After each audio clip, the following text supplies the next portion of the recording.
this idea of knowing what your why is really what I do call the road to change.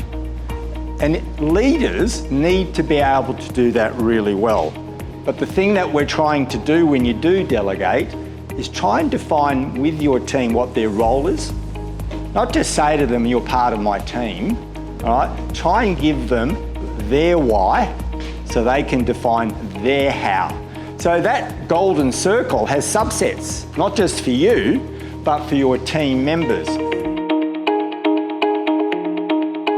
One of them said, take one day at a time. If it's not easy, take one moment at a time. And if that's not easy, just take one breath at a time.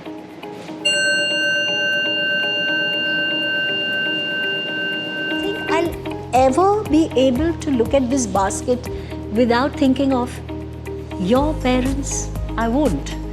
The feeling feels the feeler just as the feeler feels the feeling. You know, we were talking of self-care today, right? So one of the things I do is, Gayatri, your hair's looking good, huh? I do that thing to myself. Because it took me 43 years to accept this hair. So what this reminded me is of those years and years of pulling that hair down so that not one single strand stands up and, you know, tying it and fixing it and all of it. So much so that you then start realizing that I should have not done because now you're balding, you know. So it told me, this is a huge reflection of we're always, you know, there are many times we are not able to accept ourselves for what we are. We're always looking at the people around and, you know, they just toss their hair and, oh, how wonderful, I could do that. And you are always, you know, Sai Baba is my permanent nickname from childhood, you know. So, so all of it just brought back that thing that if I had loved it more. So every week we have new master trainers who are in leadership positions. So we are getting a lot of the practical insights on the work, and we are getting the case studies. Today we did the role modeling on certain practical situations in which can happen in a school. In my view, has been the fact that it has worked at the intersection of two very important things. I think one is education and the second is learning, and it's combined these two very, very well. And when I say education, I think of it as an outward process where there is a certain kind of dissemination of skills, of knowledge and practices that are designed as part of the EFL curriculum.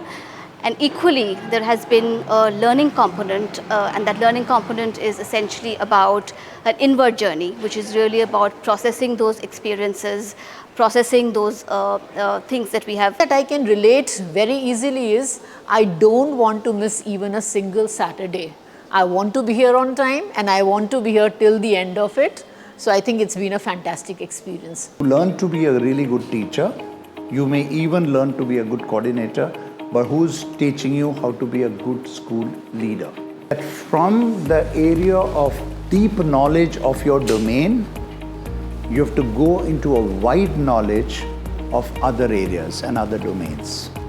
So you may be a brilliant chemistry teacher and therefore you could be HOD, you could be a brilliant maths teacher and you could be HOD, but it's only your knowledge, maybe your skill, which got you there. One of the things you have to be doing, whether you like it or not, is to lead people. One of my early lessons in leadership has been that it's not good enough to be who you are. You have to be things you are not.